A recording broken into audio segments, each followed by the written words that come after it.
Halo semua, apa kabar? Semoga teman-teman semua selalu dalam lindungan yang maha kuasa ya. Dan selamat datang kembali di channel yang tentunya pasti Anda semua sudah tunggu-tunggu. Channel yang selalu menyuguhkan kutipan-kutipan yang bermanfaat dan selalu membuat teman-teman semua menjadi orang yang lebih percaya diri, berpikiran positif, dan selalu yakin dengan tujuan hidup teman-teman semua. Satu kutipan manis pembuka dari saya yang tidak pernah bosan-bosan saya ucapkan. Di balik segala duka, tersimpan hikmah yang bisa kita petik pelajaran. Di balik segala suka, tersimpan hikmah yang mungkin bisa jadi cobaan. Pejamkan mata Anda, fokus dengan suara saya. Inilah kutipan motivasi.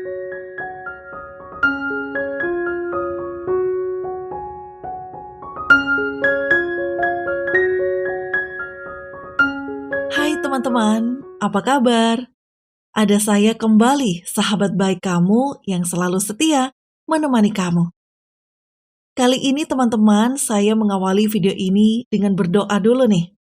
Kemarin di video-video yang saya berikan kepada kamu semua, semakin banyak ya orang-orang yang terinspirasi untuk berubah ke jalan yang lebih baik. Ada yang tiba-tiba mengerti arti kata ikhlas, ada juga di antara kamu yang bisa menemukan jalan keluar dari perbuatan baik.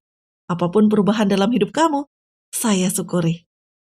Oleh karena itu, teman-teman, saya selalu bilang, jangan lupa praktek. Karena apapun yang kamu dapatkan di video ini, pasti ada hasilnya kok. Asalkan kamu mau mempraktekannya.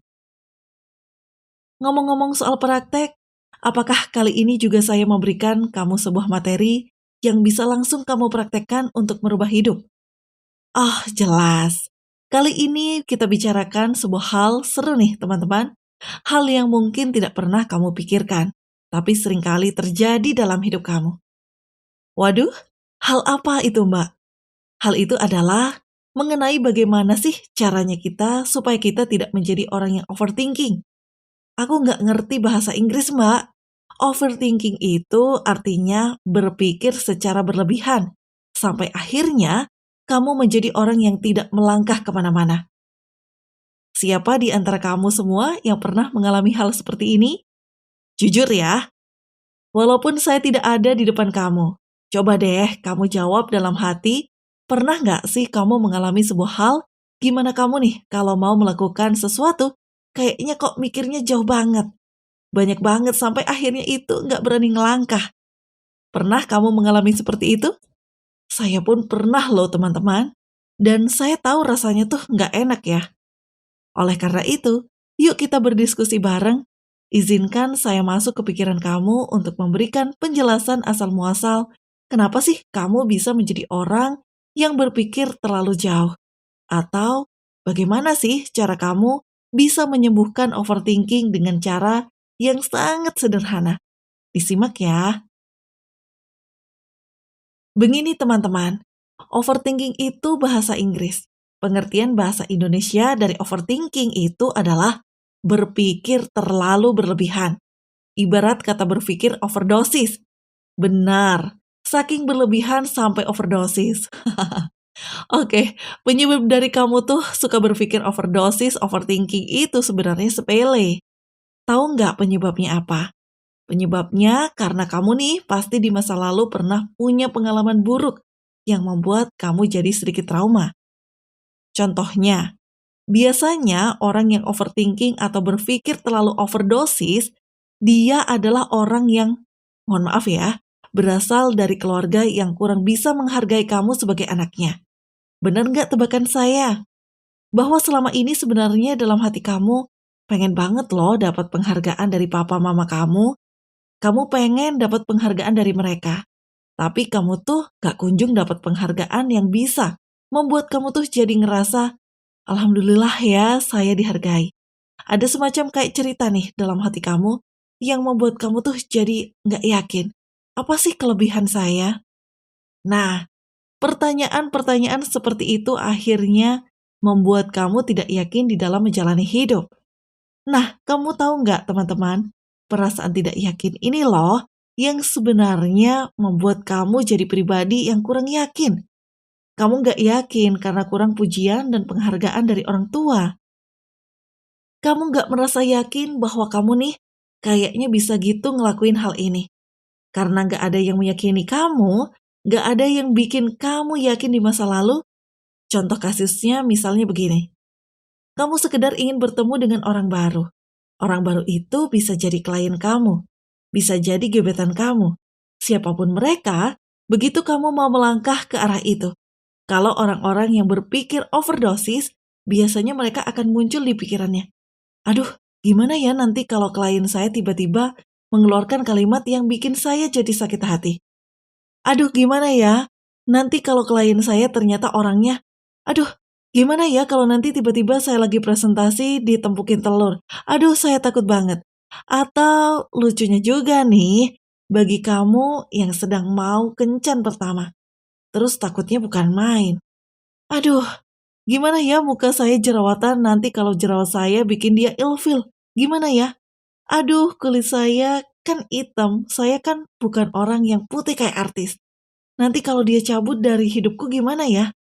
Aduh, nanti bikin dia bosen lagi. Apa saya pulang aja ya? Pulang aja kali ya saya. Nggak mau deh. Kamu nih yang overdosis dalam berpikir kalau itu lagi kumat, bawaannya pengen pulang kan? Pengen masuk kamar, kunci di kamar kayaknya. Aduh, nggak mau ngelakuin hal yang kamu takuti tadi. Benar apa enggak? Ini yang saya rasakan sama seperti kamu. Kayaknya ingin pulang kabur dari hal-hal yang membuat saya jadi takut gitu. Nah, kamu tahu apa sih ruginya efek sampingnya nih dari orang-orang yang berpikir secara overdosis? Efek sampingnya, mohon maaf, hidup mereka tuh pasti datar alias flat. Aduh teman-teman, masih mending deh orang-orang itu yang hidupnya penuh dengan mohon maaf ya, kisah-kisah pedih itu lebih mending daripada orang yang hidup di dataran. Ibarat kata, kalau seandainya hidup ini sekolah, dia nggak naik-naik kelas tuh karena dia nggak ada tantangannya. Nah, kamu nih yang sekarang sangat fokus mendengarkan saya, kehidupan flat, ya hidup kamu kayaknya flat gara-gara kamu selama ini terlalu banyak berpikir, sampai mundur terus. Bener apa enggak? Nah, kalau memang benar, percaya atau enggak, saya juga pernah di posisi kamu. Pertanyaan berikutnya, terus cara nyembuhinnya gimana? Mbak udah bosen nih jadi orang yang kalah, aku takut. Nah, caranya itu begini. Sekarang langsung saya akan mengajak kamu untuk praktek dan praktek. Bagaimana cara saya dulu bisa menjadi orang yang sembuh dari pola pikir yang overdosis atau berlebihan. Cara yang sederhana banget, caranya begini. Sekarang saya minta tolong kepada kamu, tolong pergi ke dalam sebuah ruangan di mana kamu sendiri. Saya tidak ingin kamu berada di keramaian. Saya ingin mengajak kamu langsung praktek bergerak. Kita akan bergerak kali ini. Jadi saya minta tolong kalau kamu untuk pause dulu video ini. Atau mungkin kamu hentikan dulu video ini. Tunggu sampai kamu pulang ke rumah baru nonton lagi. Tapi kalau kamu sekarang di sebuah tempat yang mana kamu tidak ada siapa-siapa atau sendirian, itu bagus. Itu adalah keadaan yang ideal. Oke, ciptakan suasana sepi di mana cuma kamu dan suara saya saja. Kita akan langsung praktek mengenai cara yang efektif untuk kamu menghilangkan overthinking atau berpikir overdosis. Sudah siap? Begini caranya. Sekarang saya minta kamu menyiapkan gelas. Benar. Coba kamu cari gelas yang kamu miliki taruh di depan wajah kamu. Ini penting banget. Sekarang saya akan memberikan kamu perumpamaan, supaya kamu bisa lebih nangkap apa yang saya jelaskan kepada kamu. Anggap saja, gelas yang ada di depan muka kamu ini nih, gelas ini anggap saja sebuah tujuan yang bisa merubah hidup kamu. Kalau kamu mau mengambilnya, gelas ini ibarat kata hal yang baru belum pernah ada dalam hidup kamu. Anggap saja begitu. Nah, biasanya kamu nih yang overthinking atau berpikir overdosis, buat ngambil hal baru saja kan susahnya bukan main. Karena pikiran kamu terlalu berlebihan. Betul? Nah, sekarang di depan muka kamu ini kalau misalnya kamu ambil, gampang apa enggak? Pasti gampang dong. Kenapa jawabannya gampang? Karena kamu tidak berpikir. Nah, sekarang saya ingin membuat kamu untuk tidak menjadi orang yang berpikir sebelum melakukan apa-apa. Nah, coba sekarang kamu pegang gelas kamu di depan muka kamu tadi. Pegang ya. 1, 2, 3, pegang. Gampang? Sekarang saya akan menyuruh kamu memperlakukan hal baru dalam hidup kamu. Seperti halnya kamu memegang tidak perlu memikir. Nah, caranya begini. Setiap kali kamu mengalami overthinking atau berpikir overdosis, ketika ingin melakukan hal baru, melakukan ritual-ritual adalah pertama, kamu katakan kalimat "saya bisa". Lalu, maju aja dulu. Habis itu kamu tepuk tangan 2 kali. Kamu pasti grogi banget, karena kamu selamanya berpikir terlalu jauh. Nah, ketika kamu ingin presentasi, kamu lakukan kalimat maut ini sambil tepuk tangan 2 kali. Seperti yang saya lakukan. Katakan begini, saya bisa, saya bisa, saya bisa. Kamu lakuin itu. Ketika kamu melakukan itu dari dalam diri, ada seperti aliran energi hangat yang keluar, yang membuat kamu seketika itu juga pede. Nah, sampai situ aja itu belum selesai. Setelah kamu lakukan ritual itu, tambahin lagi ritual yang kedua, yang namanya 1, 2, 3, maju. Apa itu Mbak 1, 2, 3 maju? Misalnya begini. Halo semuanya, perkenalkan nama saya Budi. Selesai dari situ, kamu akan maju dengan percaya diri tanpa merasa takut sama sekali. Cobain deh ya. Masih butuh contoh lagi? Oke, kita contohin lagi ya. Misalnya kamu mau ngapain? Misalnya kamu kencan pertama deh. Selama ini kalau kamu kencan pertama tuh rasanya kayaknya takut gitu ya. Karena pikiran overdosis. Lakukan seperti yang saya ajarkan. Tadi kalimatnya sederhana kok. Saya bisa. Maju-maju. Habis itu tepuk tangan 2 kali. Ulangi itu sebanyak 3 kali baru masuk ritual 1, 2, 3 maju. Oke? Teknik ini berlaku untuk apapun. Sekali lagi, apapun gunakan teknik ini untuk mencapai apapun yang ingin kamu lawan. Pokoknya ingat, kalau diri kamu berhasil melawan rasa takut, saya janji sama kamu akan ada banyak keajaiban yang tiba-tiba hadir tuh dalam hidup kamu. Yang selama ini gak bisa kamu tebak dan keajaiban itu pasti membuat kamu terkejut. Cobain deh. Saya benar-benar pernah ngerasain seperti kamu dan rasanya enak loh. Cuman, saya punya satu pesan sama kamu. Pesan saya sederhana.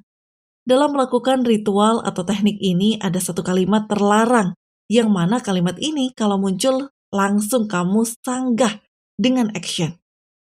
Emang kalimat ini apa ya Mbak? Kalimat itu adalah kalimat tapi, nanti. Nah, kalau seandainya saya menyuruh kamu untuk melawan rasa takut, biasanya kan kalimat itu yang muncul bener nggak? Contoh, udah bro, kamu maju aja. Presentasi, iya sih, pengen presentasi. Tapi nanti kalau gagal gimana? Ketika kamu disuruh maju, apa kalimat yang muncul? Iya sih, saya pengen maju, tapi nanti kalau saya ditolak gimana? Iya sih, saya pengen ngomong duluan, tapi nanti kalau saya ditampar gimana? Keburu datang lagi kalimat musuh bebuyutan kamu nih. Mulai saat ini, kalau dia muncul, begitu muncul kalimat tapi nanti, sanggah pakai kalimat, masa sih gitu? Jadi begitu dia muncul, tapi nanti kalau saya gagal, masa sih? Tapi nanti kalau udah, masa sih? Nanti lama-lama pikiran kamu akan males sendiri itu ngeluarin kata tapi nanti. Beneran deh, cobain. Nah, habis itu pakai ritual yang saya ajarkan di depan tadi. Sambil kamu action, maju melawan rasa takut kamu. Jelas kan? Jelas banget pastinya. Nah, jadi kesimpulannya begini nih. Biar kamu jelas rasa takut kamu yang muncul itu karena kamu berpikir secara overdosis. Cara untuk menangkal pikiran overdosis itu adalah dengan melakukan ritual seperti ini. Kamu katakan kalimat "gua bisa lagi", maju, maju, tepuk tangan 2 kali. Kamu lakukan itu 3 kali. Nah, kamu ingin merubah hidup kamu? Coba deh praktekin. Apa yang saya ajarkan di video ini bisa merubah hidup saya dan ini juga pasti bisa merubah hidup kamu. Dan jangan lupa ya, kamu laporin kisah kamu ketika mempraktekkan teknik ini di bagian komentar video ini.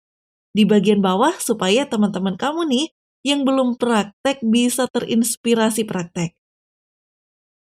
Nah, bagi kamu yang belum subscribe, silahkan subscribe. Atau kamu suka dengan video ini, kalau emang suka, klik jempol ke atasnya dan bagikan ke teman-teman kamu ya. Masih ada saya, sahabat kamu, dan teman bicara kamu.